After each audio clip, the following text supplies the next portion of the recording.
Әлем қызықтарға толы, соның бір парасын сөз қылайық. Индонезия. Халық саны бойынша 200 миллион астам тұрғынмен әлемде 4-ші орында.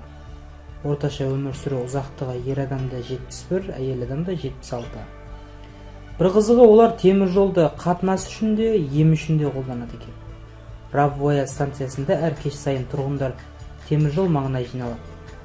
Рельс бойымен жүрген тоққа денесін тигізіп ем қабылдайды. Денеңнің қай жері ауырса, сол жерін жолға тигізу керек екен. Тұрғындардың айтуы бойынша бұл әдісті қант диабеті, жүрек аурулары, тіпті семіздікке қарсы қолдануға болады екен. Жергілікті аңызға сенсек, денесі сау болып қалған қытайлық өзіне қол салу үшін жолға жатып алады.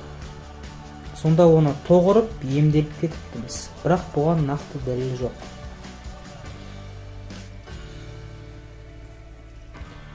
Тұрғындардың бұлысы жол қызметкерлерінің жұмысына кедергі етеді екен. Бұл денсаулыққа аса зиян деген тақтайша қойып қойса да, алған бетінен қайтпайды.